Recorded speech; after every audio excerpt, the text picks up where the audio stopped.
நரேந்திர மோடி 3வது முறை பிரதமராக பதவியேற்பது மகிழ்ச்சி அளிக்கிறது என தேசிய மகளிர் அணி தலைவர் வானதி ஸ்ரீனிவாசன் தெரிவித்துள்ளார். இதுகுறித்து டெல்லியில் அவருடன் நமது சிறப்பு செய்தியாளர் வசந்தி நடத்திய கலந்துரையாடலை தற்பொழுது பார்க்கலாம்.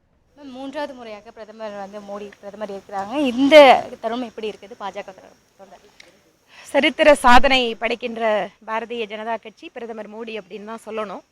தொடர்ச்சியாக சுதந்திர இந்தியாவில் 3வது முறையாக ஆட்சி அமைக்கக்கூடிய வாய்ப்பு, அந்த இதற்கு முன்பாக இருந்த ஒரு வரலாற்றை இவர் திரும்பவும் இன்னொரு புதிய அத்தியாயத்தை எழுதுகிறார். அதனால் இந்த நேரத்தில் ஆதரவளித்த அத்தனை பேருக்கும் எங்களுடைய சார்பாக எங்களுடைய மனப்பூர்வமான நன்றிகளை தெரிவித்துக் கொள்கிறோம்.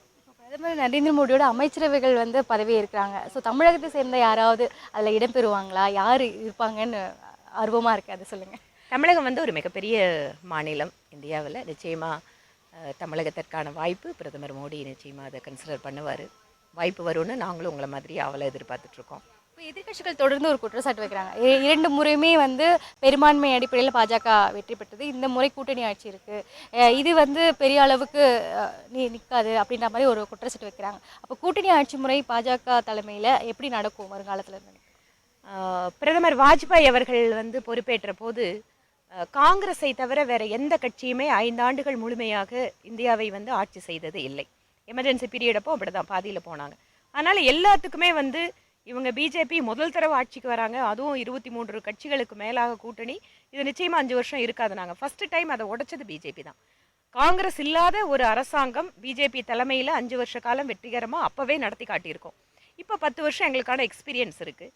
ப்ளஸ் இப்போது அமைஞ்சிருக்கக்கூடிய கூட்டணி ஆட்சி அப்படின்னு பார்த்தீங்கன்னா, நாங்கள் வாஜ்பாய் அவர்கள் காலத்தில் வாங்கின விட எங்களோட எண்ணிக்கை அதிகமாக இருக்குது. அதனால் வெகு நிச்சயமாக பாரதிய ஜனதா கட்சி இந்த சூழ்நிலையை கையாளும். 5 வருட காலம் இந்த அரசு 10 ஆண்டுகளில் சாதித்ததை விட இன்னும் அதிகமாக சாதிக்கும்.